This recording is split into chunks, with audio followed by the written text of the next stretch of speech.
Então, gente, gostaria de dar boa noite a todos os participantes, dizer que é muito gratificante a gente estar vivenciando esse terceiro dia do nosso evento, e só recapitulando um pouquinho, não sei se todos estavam nas noites anteriores, e também para o pessoal do Sicredi, para a Cari, para o Vinícius que estão nos acompanhando, ter uma integração do que a gente já trabalhou.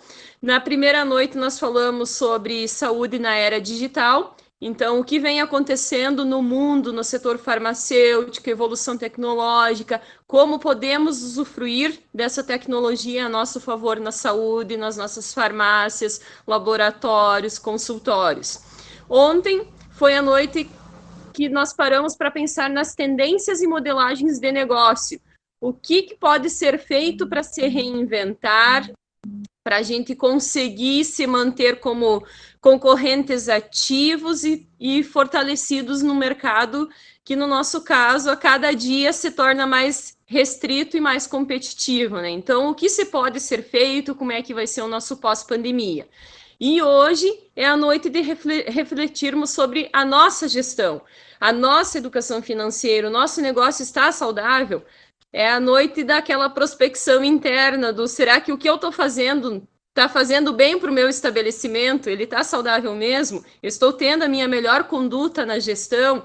Eu tenho muito estoque parado? Porque estoque também é dinheiro, né? Então nós temos que aprazar isso e também a questão das compras emotivas, aquela questão de combos, de medicamentos, perfumarias, aquelas ofertas fantásticas que as distribuidoras muitas vezes oferecem. Será que é interessante mesmo? Será que elas são benéficas ao meu negócio?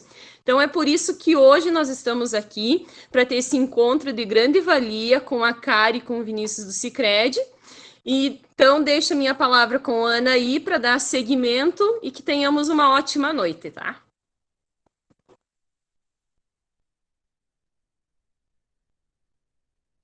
Microfone, Anaí. Verdade. Boa noite a todos. Eu sou a Anaí Beleza, eu sou a secretária-geral do Conselho de Farmácia aqui do Rio Grande do Sul. Nesta quinta, então, a gente vai encerrar a série de capacitações promovidas pelo Conselho, SEBRAE, com apoio do Sicredi também, com o foco, então, em assuntos fundamentais para os farmacêuticos que empreendem, ou desejam empreender, né? Porque tem bastante gente que a gente sabe que está aí para aprender um pouco mais, para ter coragem de empreender, né? Então, hoje nós teremos a palestra Gestão Financeira, Meu Negócio Está Saudável, com Cari Espada.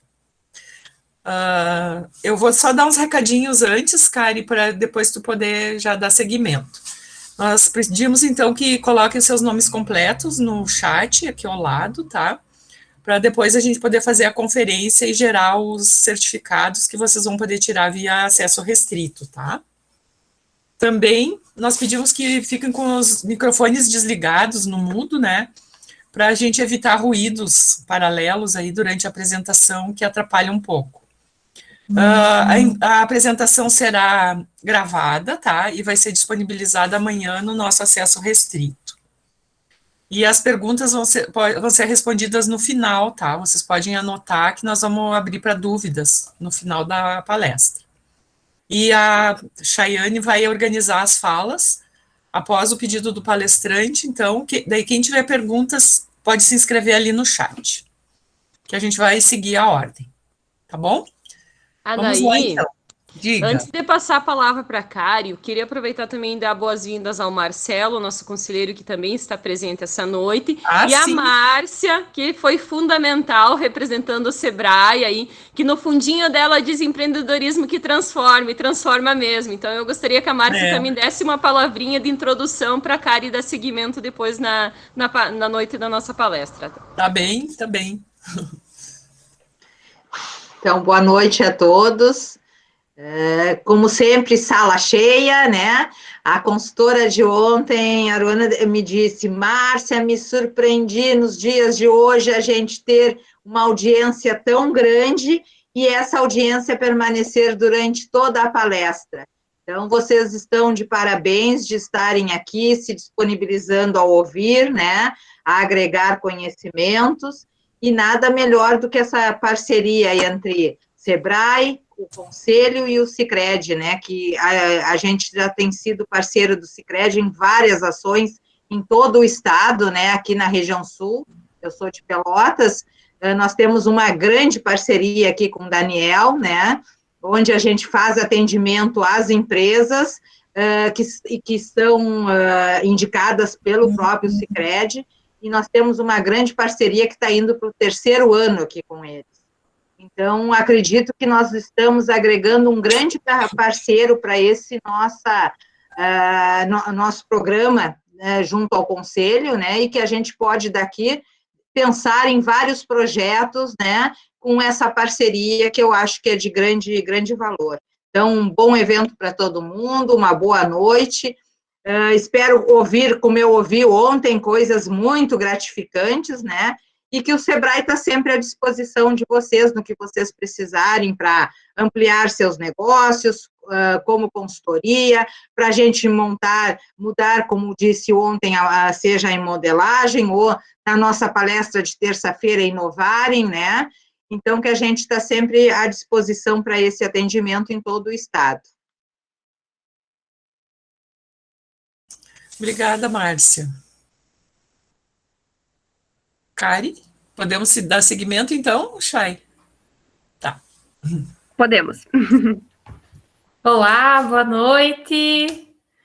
Que maravilha ver aqui. Olha, eu não sei quantas pessoas estiveram nas outras 2 noites, mas a gente está muito feliz de estar aqui com vocês nessa noite.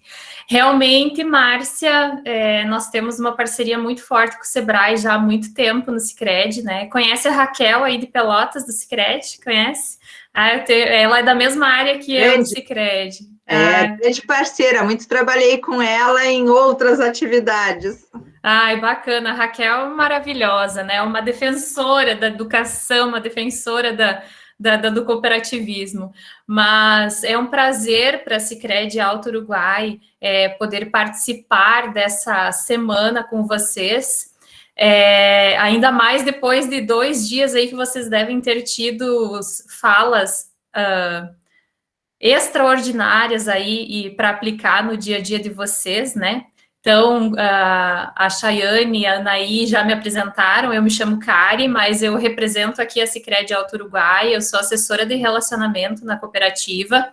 A nossa cooperativa, para quem não é de Frederico Westphalen, então, né, ou aqui da região, ela tem a sua superintendência em Frederico Westphalen e a sua sede administrativa em Rodeio Bonito. Então, a área que eu atuo está alocada em Rodeio Bonito, na sede administrativa.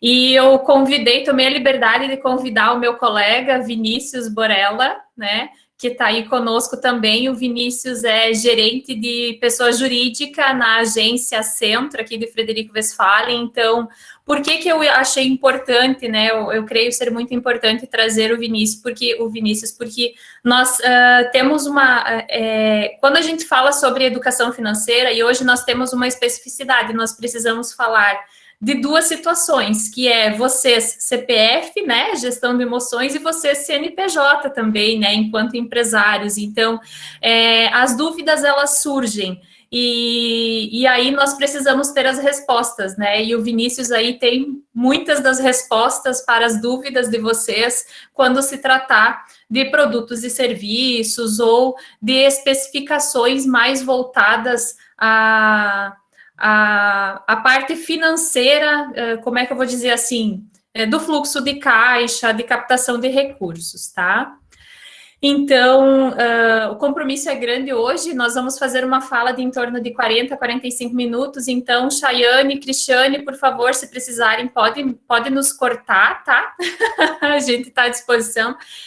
Eu vou projetar a apresentação, às vezes eu não vou, então, conforme vai evoluindo, eu posso puxar um slide, mas eu prefiro ir falando, porque eu acho que aí eu consigo também ver o rostinho de vocês, para mim é melhor, tá bom?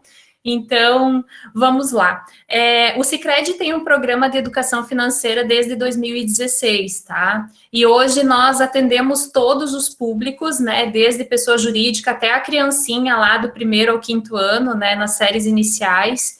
E o nosso compromisso tem aumentado cada vez mais, porque o tema educação financeira, ele é um tema que tem se difundido muito nos últimos anos, especialmente depois que o Ministério da Educação instituiu a nova Base Nacional curricular, em que educação financeira, inclusive, é um tema que passa a ser, de uma forma lenta ainda, mas passa a ser debatido nas escolas, né? E nós temos aí também o Banco Central trabalhando muito com a educação financeira, inclusive, na semana passada, uma notícia que vai formar 500 mil professores no país para aplicar a educação financeira nas escolas.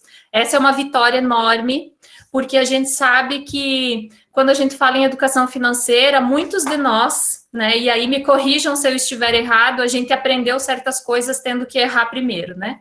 Então, primeiro a gente errou em algumas situações, né, o que está tudo certo, porque os erros vêm para que a gente possa evoluir, né?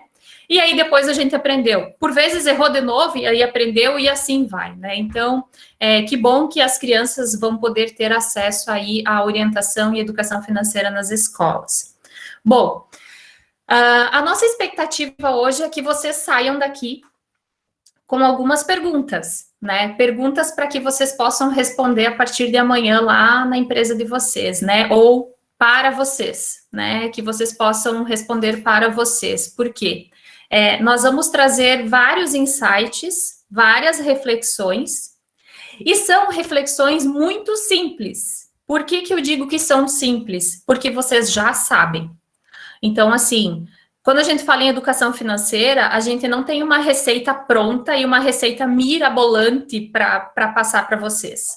Nós temos, sim, uma fala que vai muito mais de autoconhecimento e de despertar em vocês alguma reflexão que talvez vocês entendam que, poxa, é isso aqui que eu preciso melhorar em mim, ou é isso aqui que eu preciso melhorar na minha empresa, tá?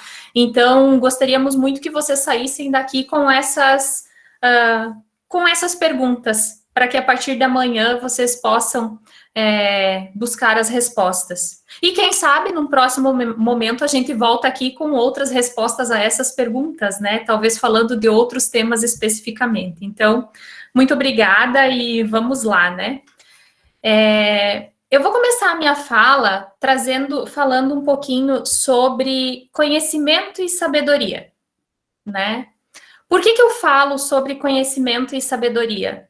Porque existe uma diferença, né? E quando a gente fala em educação financeira, também fica um pouquinho claro isso, porque, assim, conhecimento é aquilo que eu vou absorver, que eu vou... é a teoria, digamos assim. É aquilo que eu vou aprender na escola, é aquilo que vão colocar para dentro da minha pessoa e que eu vou internalizar e eu vou aprender ao longo da minha vida.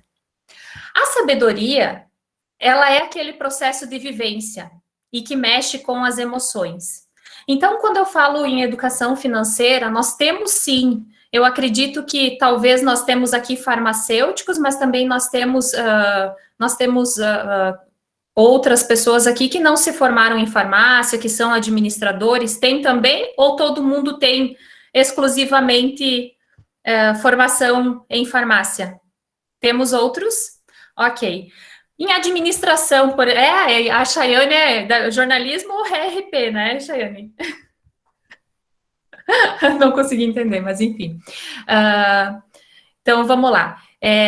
Eu tenho formação em administração. E lá em administração, a gente tem aquela administração financeira, né? Então, nós vamos aprender a disciplina de administração financeira e nós temos muita teoria e que nos ensinam técnicas, são planilhas, juro simples, juro composto, então uma série de teoria para que a gente possa operacionalizar o nosso dinheiro, o nosso recurso, tá? Só que quando eu saí da faculdade, quando eu terminei a faculdade, eu tinha dificuldade muitas vezes, isso foi antes de entrar no Sicredi, graças a Deus entrei no Sicredi e aprendi a fazer, né? Eu tinha dificuldade, inclusive, de entender tudo que estava no meu extrato, no extrato da minha conta corrente, né? E aí eu tinha dificuldades de entender como é que eu manuseava o cartão de crédito, né? O que era pagar o mínimo do cartão, o juro que eu ia pagar, como calcular, o que era um seguro prestamista, várias dúvidas, assim, que eu não aprendi na faculdade. E aí você precisa buscar esse conhecimento, e aí você vai, nessa vivência, adquirindo sabedoria sobre esse ponto, né? Então, assim, educação financeira é um processo. Ele é um processo da mesma forma que nós temos a educação infantil, educação básica, séries iniciais, séries finais, educação acadêmica, enfim, faculdade. A educação é um processo. Por que que eu digo que é um processo? Porque quando eu tomo a decisão de me educar financeiramente, eu estou num ponto A e eu quero chegar num ponto B. Para chegar nesse ponto B, eu vou passar por um processo de educação financeira. E esse processo ele vai ter várias fases de aprendizagem. Tá? Então, ele não é da noite para o dia. Por isso que eu digo assim, tomara que vocês, nosso intuito é que vocês saiam daqui com algumas perguntas para serem respondidas amanhã, né? Tanto para vocês quanto para a empresa. Por quê? Porque dentro desse processo, se conhecer dentro da educação financeira, se conhecer é um processo. É uma etapa da aprendizagem, olhar para as emoções. E eu arrisco dizer que é a primeira etapa. Por quê?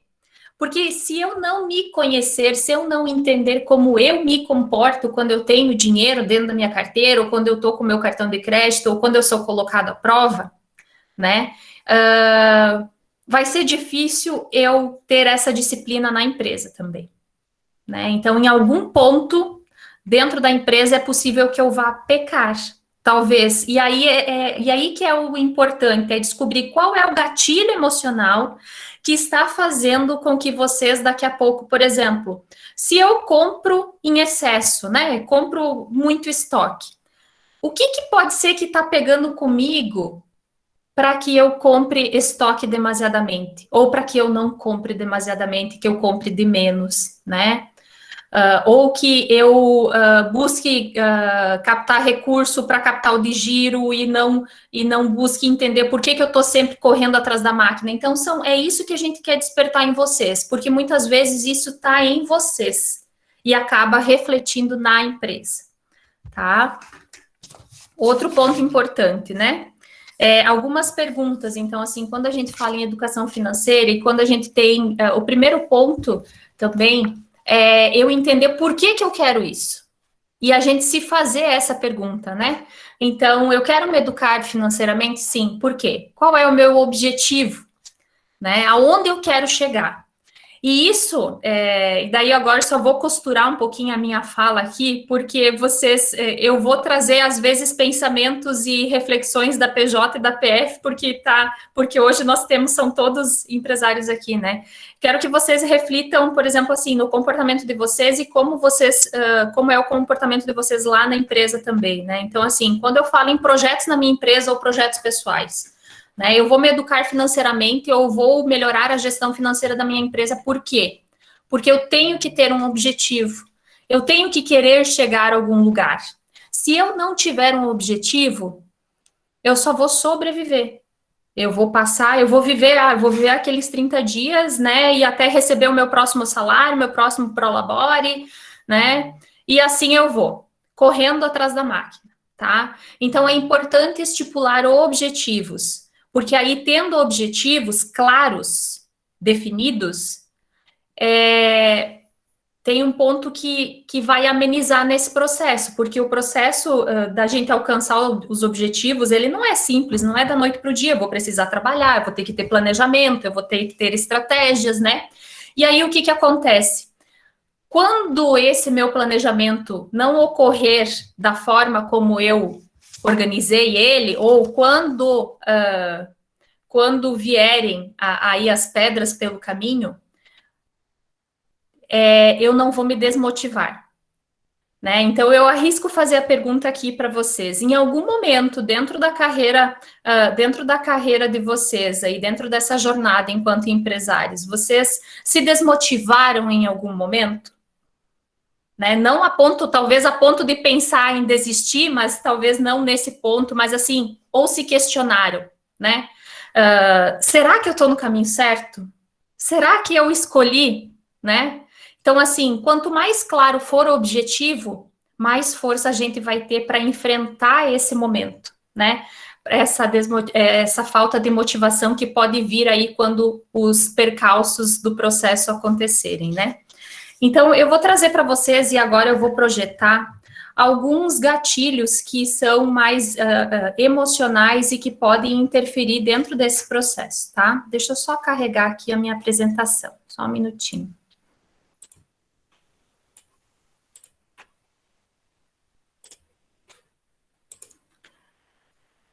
Eu não estou visualizando vocês, mas vocês estão visualizando a apresentação? Sim. Sim. Legal. Então, assim, quais as emoções que podem influenciar as minhas escolhas com o dinheiro, né? Vou trazer o primeiro ponto aqui, tá? Agora eu quero que vocês olhem para vocês, esqueçam que vocês são um CNPJ, tá? Crenças limitantes.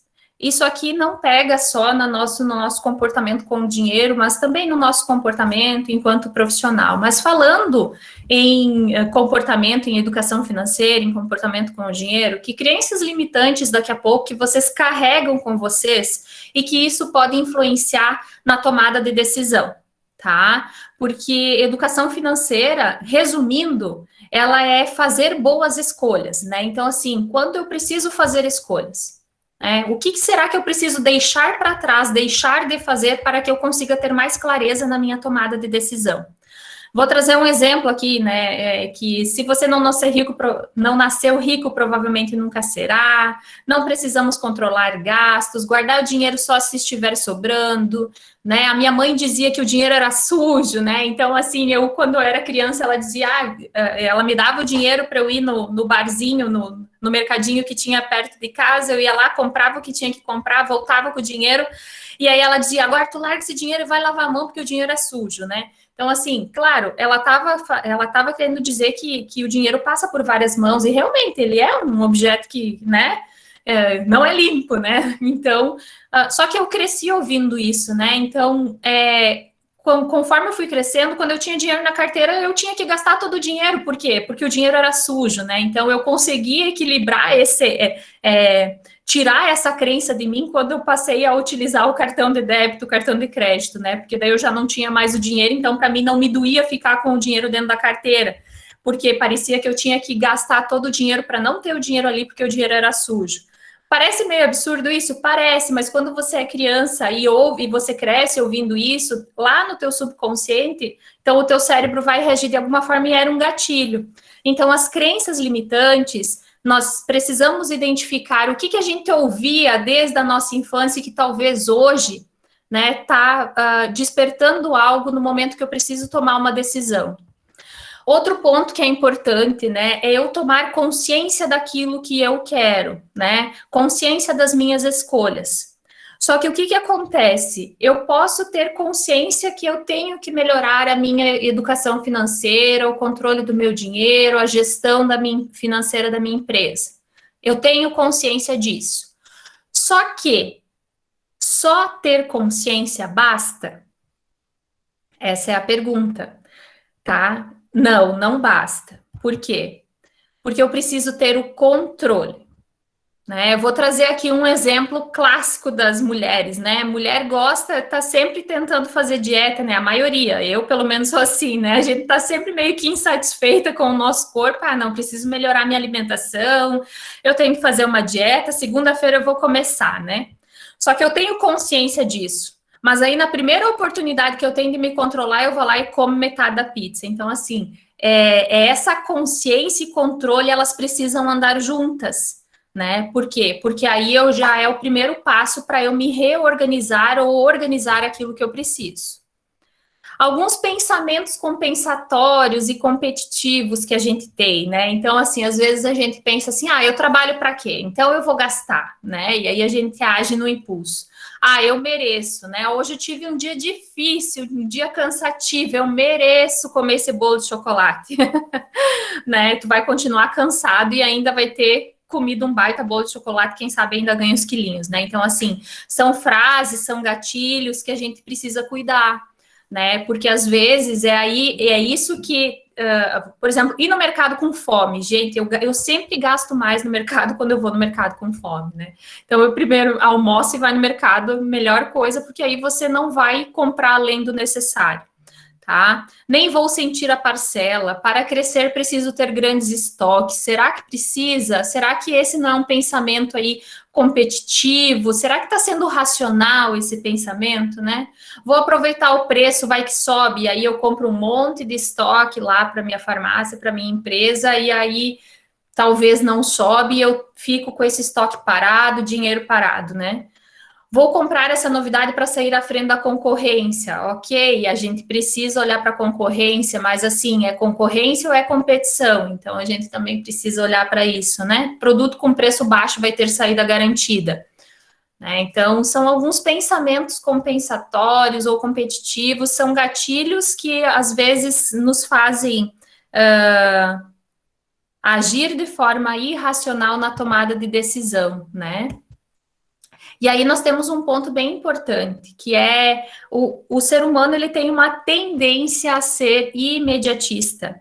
E cada vez mais a gente vê as pessoas, um exemplo agora é a pandemia, né, quando a gente fala de ansiedade, quanto mais a gente ouviu falar em ansiedade, né, já era algo muito que vinha crescendo e sendo falado, né, no mundo todo, mas parece que a pandemia veio e escancarou e aumentou muito o índice das pessoas que sofrem com ansiedade, especialmente porque pararam de ter aquela interação social, né, e quando a gente fala em ansiedade, a gente, em educação financeira, é o imediatismo, né, e aí se eu sou uma pessoa, se eu tenho a tendência a ser uma pessoa imediatista, o que eu tenho que fazer, né?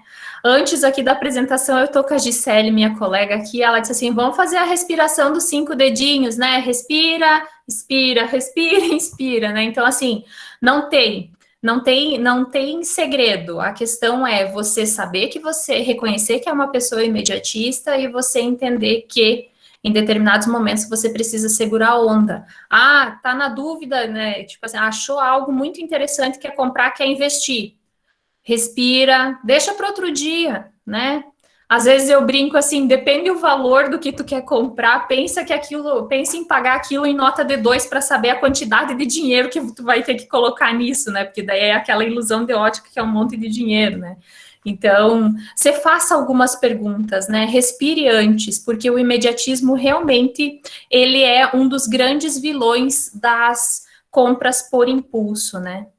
O medo de ficar de fora, gente, olha só, isso aqui, o medo de ficar de fora, será que se eu não, vou trazer aqui para a pessoa física, né, e os adolescentes acontece isso bastante, eu preciso ter esse celular, porque esse celular, todo mundo da minha turma tá com esse celular, então eu tenho medo de ficar de fora daquele círculo, daquele grupo, né, então é isso, vocês também precisam analisar isso, tá? A grama do vizinho, ela nos parece geralmente mais verde do que a nossa, mas será que é mais verde do que a nossa, ou é eu que não estou reconhecendo aquilo que eu tenho de bom, né? Então, fica a reflexão aqui.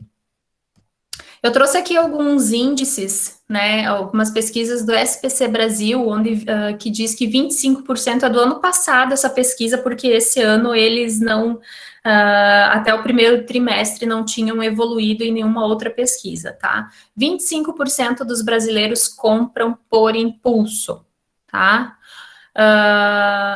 Só que aí desse índice, né, então aqui, tem uma outra pesquisa que diz que 8 em cada 10 brasileiros já fizeram compras por impulso e se arrependeram, né? E ainda tem uma parcela desses 8 em cada 10 brasileiros que se arrependeram e que acabaram caindo na inadimplência por não conseguir pagar, né?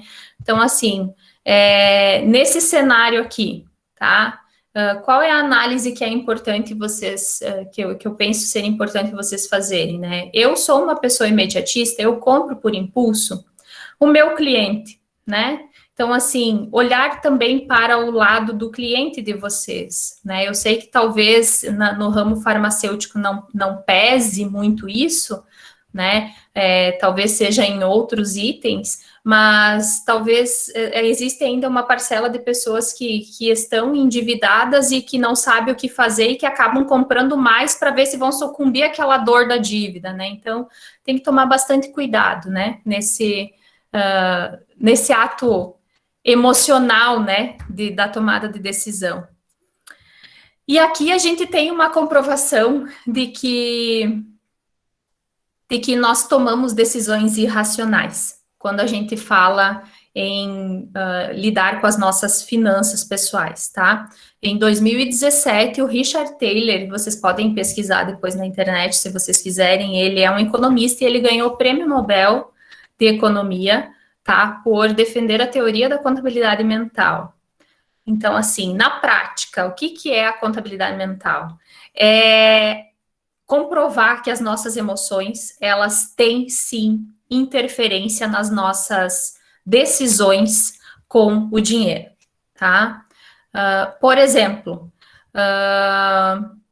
quero muito comprar, vamos colocar um outro item aqui, eu quero muito comprar um tênis, né?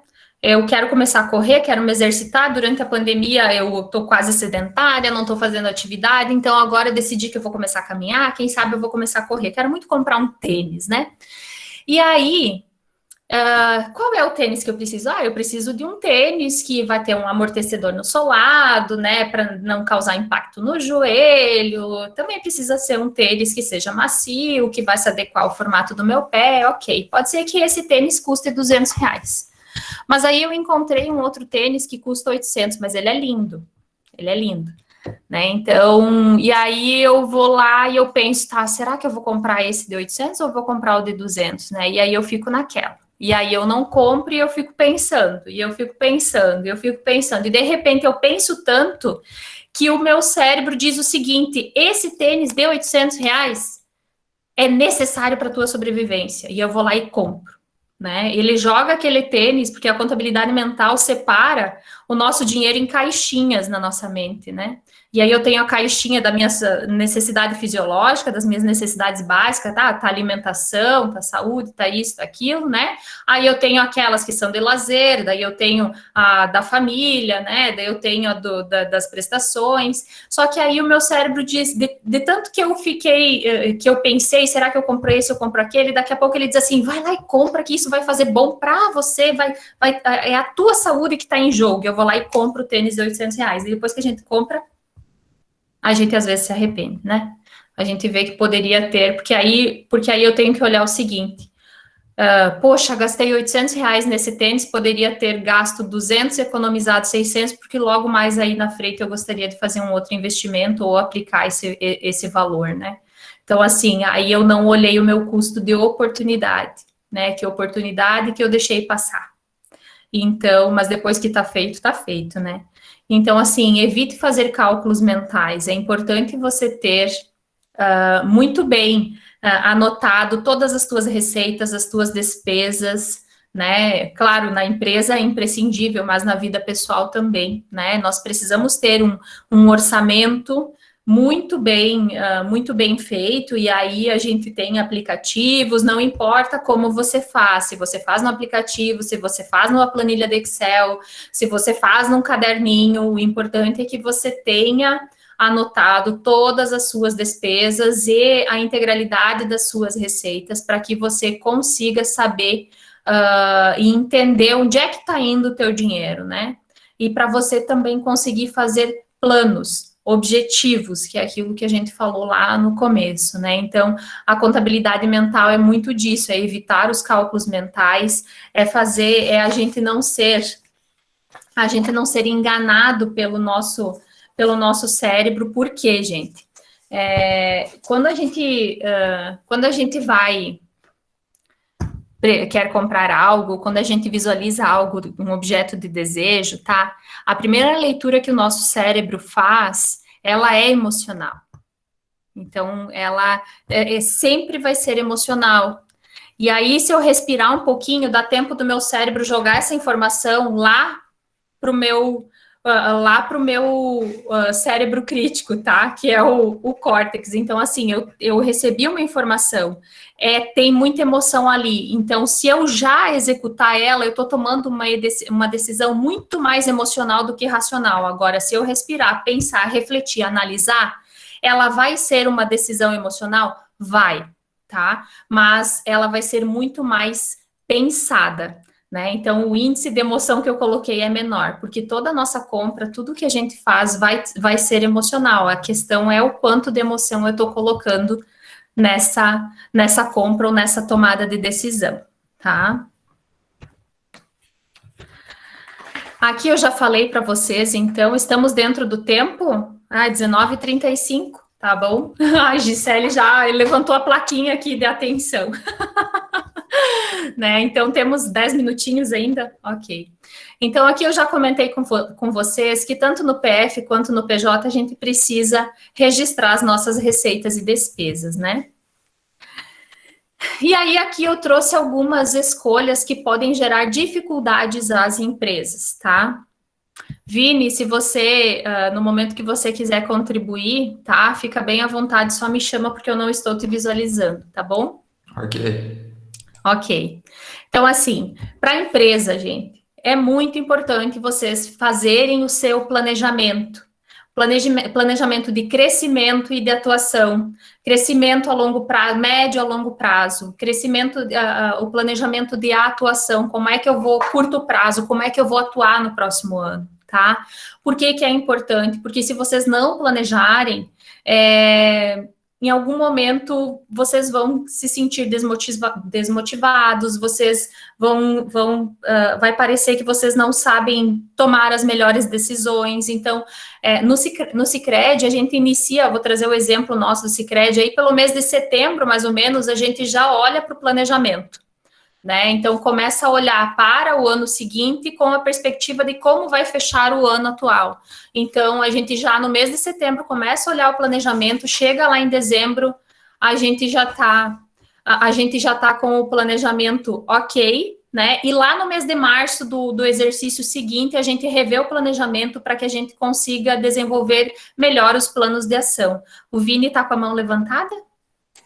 Sim, cara, eu só ia fazer um adendo aqui que é importante a gente entender que a empresa é quase como a vida da pessoa física, né?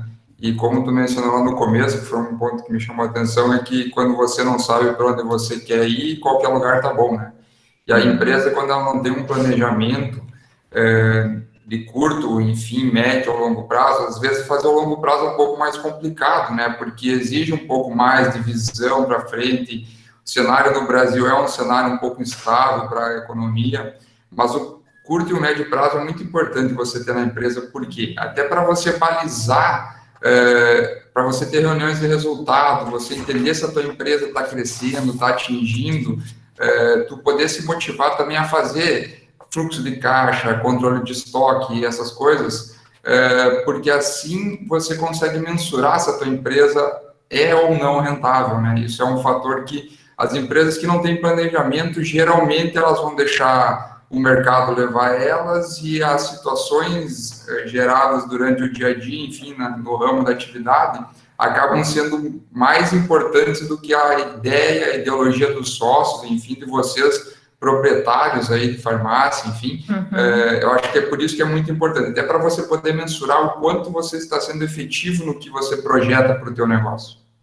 Legal, obrigada, Vini. Eu acho que essa tua fala é complementar os dois próximos itens que eu tenho aqui, né? Porque, assim, quando eu olho no planejamento a longo prazo, eu preciso entender da realidade do mercado também. Eu tenho que estar atento ao que está acontecendo agora e o que pode, talvez, acontecer logo mais aí na frente. É claro que o momento que a gente vive agora, uma pandemia, era algo impensável, né? Então, não vamos tomar como exemplo a pandemia agora, né? Mas, ainda assim, se vocês tivessem um planejamento em 2019 e se deparassem com a pandemia, tenho certeza que vocês pararam para rever esse planejamento, para fazer com que vocês conseguissem se manter da melhor forma possível no mercado, né? E aí estão revisitando esse planejamento. Outro ponto importante é você, aqui, escolhas que interferem nas empresas, né? A falta de mindset. Então, assim, a gente precisa mudar o nosso modelo mental em algumas, por vezes, né? Por quê? Porque o mundo muda muito rápido.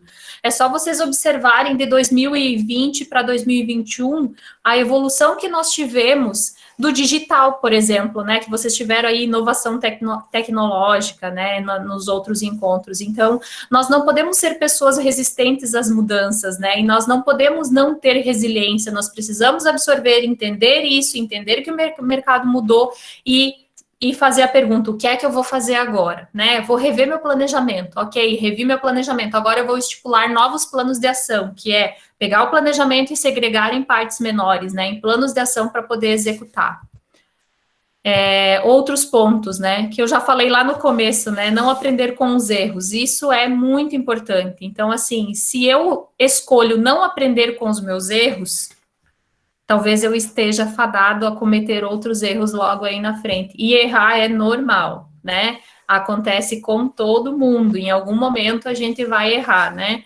Hoje mesmo tinha uma reunião do Sicredi e aí eu tinha que fazer uma fala e eu acho que a fala que eu fiz, ela não foi assertiva em um determinado tema, né? Então, assim, a gente erra diariamente, né? A questão é, o que eu vou fazer com isso agora, né? Ergue a cabeça e refaz, né? Repensa. Não cuidar da precificação, né? Esse aqui é um outro ponto importante, porque, assim, a precificação, ela precisa ser muito bem elaborada dentro da empresa, né? Até o Vini depois pode falar mais sobre isso também, porque o que acontece? Eu preciso saber quanto que eu tenho que colocar. Bom, a precificação básica é quanto custou o meu produto, quanto que eu vou vender, qual é a margem que eu quero com esse produto. Mas tem um ponto importante da precificação que é eu saber se esse preço ele está competitivo no mercado. E aí não é sobre ele ser o mais barato do mercado. Por quê? Porque talvez o meu produto, ele tenha uma qualidade melhor, ele tenha maior valor agregado.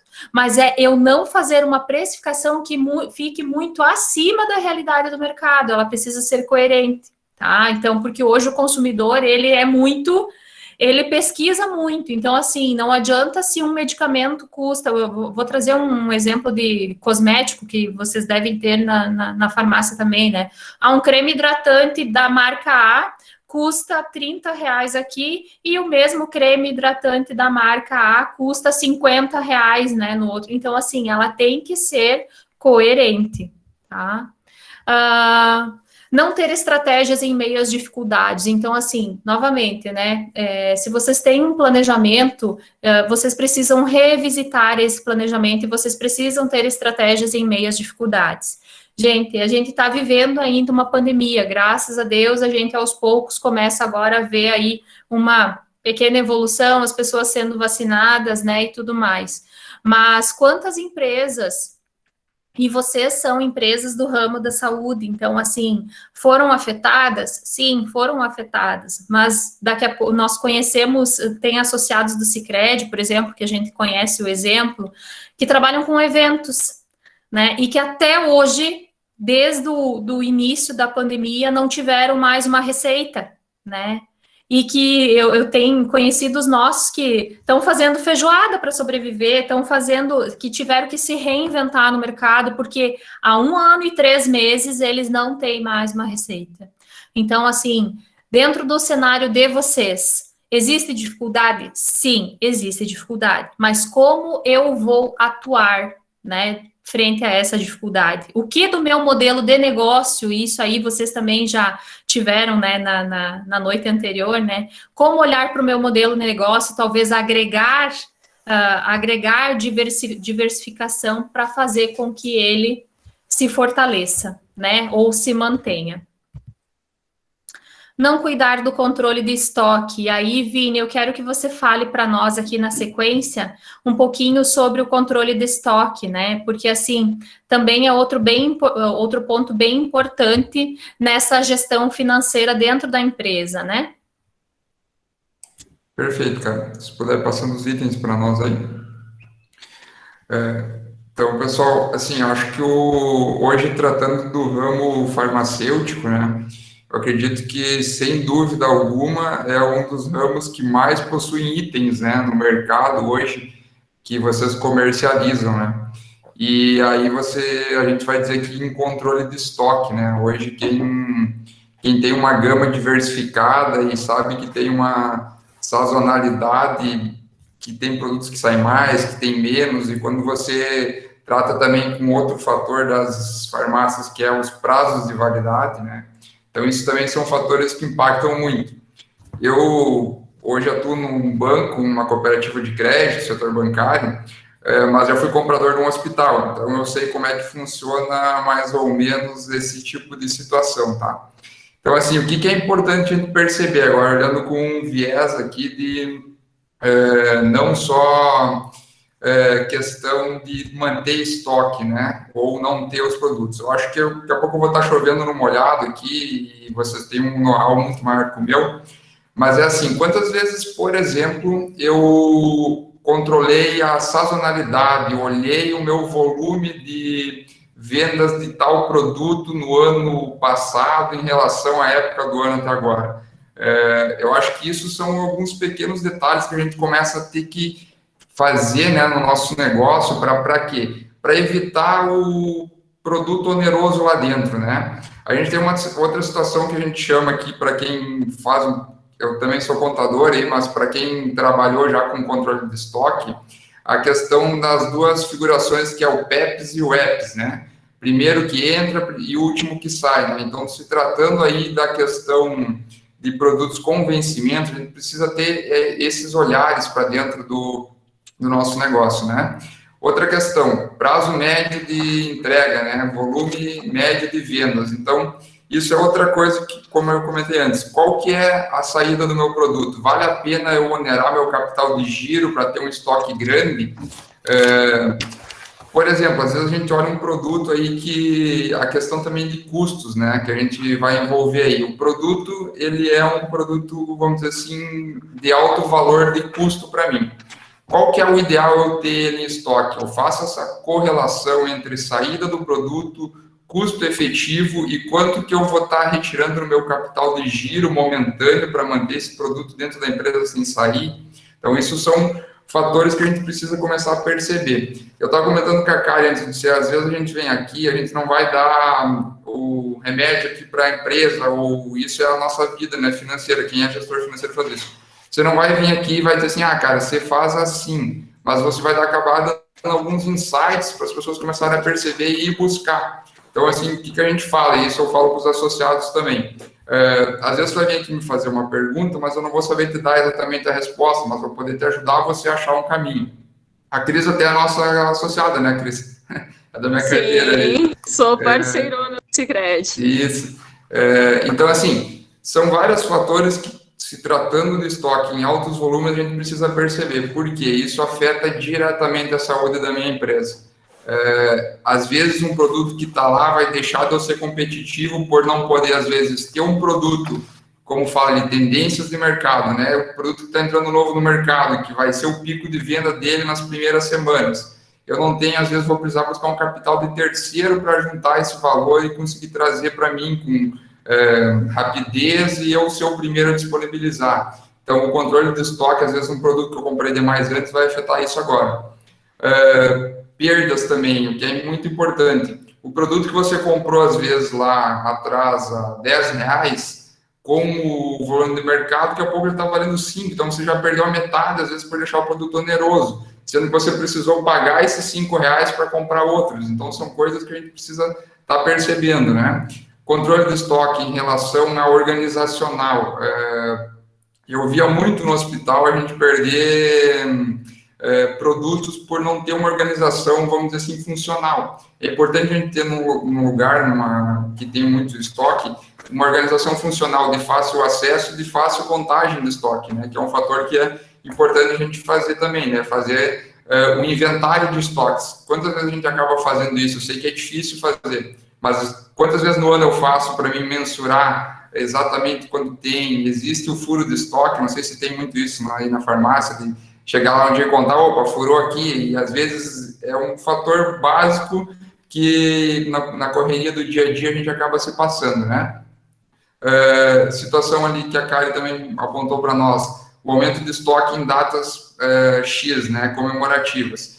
Eu comparo isso com o que eu já vendi no passado, a tendência de mercado é o consumo maior, como é que está a situação, por exemplo, de inflação, que vai me dizer se o povo vai consumir mais, a população vai consumir nesse cenário. Então, é isso que eu preciso, não ser simplesmente o farmacêutico ou o administrador focado em situações internas. O meu estoque, ele sofre influência de vários fatores externos, né? Como o preço, pessoal. Quem acompanha o preço do dólar? Alguém acompanha o preço do dólar, por exemplo, que influencia direto, ultimamente, até o preço do euro com a questão dos custos? Então, são fatores que a gente tem que começar a despertar em nós para começar a perceber e sair na frente do mercado, sabe? A Kari passou aqui, eu acho que o nosso tempo também está esgotando, né, Kari? A contabilidade de custos, tá, pessoal? Isso é muito importante. Estava lá, eu levantei a mão antes, mas baixei. Como que eu componho o meu custo do meu produto hoje? Eu simplesmente olho lá e coloco um percentual acima? Cara, a maioria das vezes a gente faz assim, ainda mais se tratando de vários itens, tá? Mas eu considero que eu tenho, às vezes, aluguel para pagar, eu tenho minhas contas administrativas, água, luz, eu diluo lá dentro o valor que eu tenho gasto com a minha mão de obra, que é meus funcionários, com capacitação que eu preciso fazer para eles. Então, isso é muito importante a gente fazer. E aí eu vou dizer para vocês assim, às vezes na área da saúde, né, às vezes as pessoas, a gente não tem essa formação. É fácil para mim falar que sou da área, assim, das exatas, é mais tranquilo de falar. Mas por isso, vocês, não sei se vocês sabem ou não, mas quem faz isso é o contador, vocês pagam um contador provavelmente todo mês, né? Então, é importante, cara, vamos usar ele, vamos fazer ele me ajudar a compor meu custo aqui, sabe? Fazer uma reuniãozinha com ele, seja trimestral, e entender quanto que eu tô, onde é que eu posso potencializar, às vezes até a questão de imposto. São esses insights que a gente pode chegar assim e começar a questionar, dar uma cutucada no meu contador, me ajuda a fazer a contabilidade de custos aqui, será que eu estou sendo efetivo? Porque eu vejo um monte também de empresas que às vezes tem um volume enorme, tem um faturamento, vamos lá, saindo um pouco do ramo de farmácia, R$1 milhão mês. Aí você vai olhar o spread dele lá, é mínimo, por quê? Não trabalha a contabilidade de custos. Aí chegou no final do mês, as despesas consumiram ele, os compromissos a longo prazo e a curto e médio prazo estão consumindo todo o faturamento da empresa. Então, pessoal, usem o contador para isso, sabe? Tipo, ajude, peçam ajuda. Não é o carro-chefe de vocês, nem é obrigado a saber quem é farmacêutico, mas é importante fazer isso, porque isso é a saúde direta da empresa. A empresa simplesmente é como se fosse a nossa saúde financeira. Se eu gastar mais, me custar mais do que eu tenho para sobreviver de alimentação, consumo, vestuário, enfim, todos, mais que o meu salário, eu vou ter problema. Isso não é diferente. Falando, cara, só uma coisa importante que eu vejo acontecer muito, e acho que é importante trazer também, é a confusão entre CPF e CNPJ. Isso acontece das maiores empresas às menores. Então, é muito importante a gente manter separado o que é da empresa e o que não é, porque senão a gente nunca vai conseguir mensurar se às vezes eu estou utilizando o capital da empresa para negócios pessoais ou vice-versa, injetando muito dinheiro do meu capital próprio, CPF, na pessoa jurídica. Isso é um fator que, ao longo prazo, vai comprometer a minha empresa e a minha receita também, quanto pessoa física. Obrigada, Vini.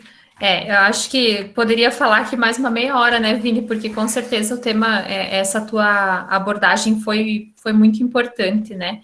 E aí, Vini, eu te pergunto, tá? O que substitui o lucro na tua empresa? Nada. Nada substitui, né? Então, a empresa precisa de lucro, né? E aí, como é que está o lucro na sua empresa? Então, é uma pergunta para vocês, para deixar aqui para vocês, né? A gente já vai se encaminhando para o final, então, assim, alguns lembretes, né, que a gente já trouxe, alguns a gente já trouxe, outros não, né? A importância de ter conhecimento de mim e da minha empresa dentro da educação financeira, definição de objetivos, ter consciência, controle, sem o imediatismo, o custo de oportunidade, que a gente já falou também, o que eu estou comprando agora, que daqui a pouco eu vou deixar de investir em algo logo mais aí na frente. Manter uma estratégia de crescimento, estratégia de cooperação, gente, isso é muito importante, e de sustentabilidade, são duas coisas diferentes, mas assim, poxa, vocês são o Conselho Regional de Farmácia, como é que está a cooperação entre vocês? A gente sabe que existe concorrência, e isso é normal, né? Mas como é que está a cooperação? Vocês chegam a trabalhar, porque a gente vê alguns movimentos, ontem eu fiz uma palestra em Maravilha para MEI, né, para microempreendedor individual, e lá nós temos um cenário de núcleos, né, então nós temos segmentos separados em núcleos, né, então nós temos um núcleo que é de automecânicas, um núcleo que é de contabilidade, um núcleo que é do vestuário, e aí o núcleo de automecânicas, por exemplo, os mecânicos mais experientes dão cursos e treinam aqueles mecânicos que estão entrando no ramo agora, são todos proprietários de mecânica. Então, vejam como é importante essa estratégia de cooperação, essa mentoria entre a experiência, né, e para quem está iniciando no ramo, né, na atividade. Então, provoquem isso entre vocês, tá? Porque olhar para as pessoas e trabalhar em cooperação não é porque eu trabalho numa cooperativa de crédito, mas cada vez mais eu acredito na filosofia da cooperação para o progresso, né? A sustentabilidade, vocês estão olhando para a sustentabilidade da empresa de vocês, né? Estão pensando aí numa energia limpa e renovável. Como é que vocês estão olhando para a questão hídrica? Talvez isso não bata logo aí na porta de vocês, mas cada vez mais a tendência é a gente ouvir na adequação das empresas no que tange a sustentabilidade, né? Por exemplo, olhando uma questão prática, né? Algo que vocês... Eu vou trazer um exemplo de uma empresa ontem, né, também, que comentou conosco que eles perceberam que as garrafinhas, todo dia os funcionários tinham garrafinhas de água com restos de água que acabava sobrando, ou a térmica de água do chimarrão que sobrou do dia anterior, e essa água ia fora. E aí, a empresa pensou, poxa, mas por que nós estamos jogando essa água fora? O que a gente vai fazer para aproveitar essa água? Então, eles criaram um sistema com um galão de água dentro da empresa, e todo mundo ia lá e jogava esse resto de água dentro desse recipiente, e ele fazia a distribuição dessa água para os banheiros da empresa. Então, entendam, sustentabilidade é algo muito importante para vocês passarem a observar a partir de agora. Inclusive, existem grandes empresas já que olham para fornecedores que estão alinhados aí à questão sustentável, tá? Captação de recursos, né? Então, assim, quando vocês precisarem fazer investimentos, né, Vini, olhar para aqueles investimentos que vão agregar renda. Existe investimento que eu faço, o investimento ele vai ser uma dívida, porque eu vou ter que pagar ele, né? Mas é uma dívida de valor ou é uma dívida sem valor? A dívida de valor é aquilo que está agregando renda, né, Vini? O que você enxerga no dia a dia aí na agência? Então, cara, eu vejo que assim, o investimento hoje tanto seja ele patrimonial como guarda de recurso, né? É algo muito importante para a saúde da empresa, né? Assim, ó, vou chutar assim meio baixo, mas 70% das empresas hoje no cenário nacional não possuem reservas e nem recurso para investimentos, tá? Então, eu acho que isso é um fator que a gente tem que começar a pensar, principalmente para a questão de crescer no mercado e estar preparado para adversidades, né? Olha o que aconteceu com o cenário da pandemia. Nós temos empresas que, primeiro, esgotaram a capacidade de pagamento para buscar recurso, né? Já estavam totalmente comprometidos o seu faturamento com dívidas, enfim. E aí aconteceu a pandemia, o que aconteceu? Empresas fechando as portas, enfim, não estava preparada para o cenário. Então, é muito importante a gente começar a pensar nisso, né? E começar a trabalhar o meu fluxo, o meu capital de giro, para manter esse recurso na empresa. Como eu falei antes, qual que é a indicação dos profissionais para a educação financeira da pessoa física, tá? No mínimo você guardar 10% do que você ganha, né? Eu estou pensando nisso na minha empresa também, na saúde da minha empresa. Então, é um fator que a gente tem que começar a pensar. Por quê? às vezes esse recurso vai surgir uma oportunidade de você ampliar, de você sair da peça alugada, de você abrir um local novo, e aí você vai ter que, se você não tem, buscar o capital de terceiro, isso, o Sicredi está para ajudar, né? Mas, digamos assim, é a saúde da empresa. Se você tiver esse negócio, você não vai precisar trabalhar com capital de terceiro e pagar juros. Além disso, você vai estar, vamos dizendo assim, oportunidade de compra, captação de recursos, oportunidade de compra. A gente falou lá em comprar mais barato. Será que às vezes eu não vou ter um momento que o mercado vai me exigir eu ter, a gente fala o cashback, né, na hora para comprar? Então, pessoal, lembre disso, na pessoa jurídica ou na pessoa física, eu preciso manter minha reserva, seja de emergência ou reserva para investimento. E esse dinheiro, a gente tem opções para não simplesmente deixar ele oneroso. A gente pode ter investimentos em vários produtos de captação, isso está disponível em todo o mercado, e enquanto esse dinheiro está sendo guardado, ele está remunerando também a empresa. Uhum. Obrigada, Vini.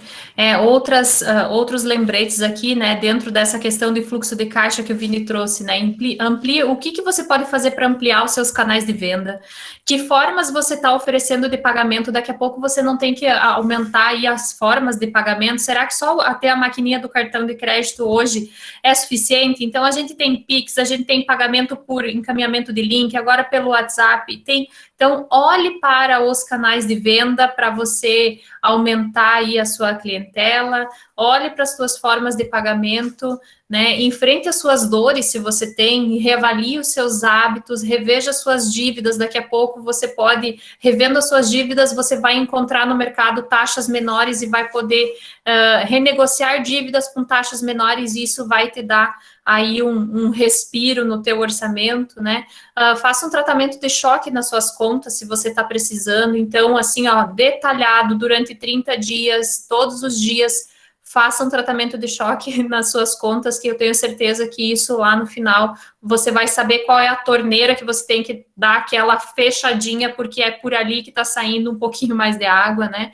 Estar endividado não é necessariamente estar no vermelho. Então, assim, como eu falei antes, existem as dívidas de valor e sem valor, né? Mas não é necessariamente estar no vermelho, mas você precisa estar equilibrado, né, e ter reservas, como o Vini falou, porque se eu não tenho reservas, daqui a pouco, se eu estou endividado, estou pagando as minhas contas, mas eu não tenho reserva, daqui a pouco num imprevisto, pode ser que eu me torne um inadimplente, né? Então, aqui eu trouxe 2 modelos de canais de venda, né, que hoje o Sicredi tem. Então, nós temos o Conecta, que é um marketplace onde você pode comprar, vender, você pode oferecer serviços. Então, ele funciona em todo o sistema Sicredi e é uma possibilidade de você ampliar aí canal de venda. E o Eu Coopero com a Economia Local está precisando melhorar a tua comunicação nas redes sociais, então vai lá no Eu Coopero com a Economia Local, você vai inclusive conseguir fazer anúncios da tua empresa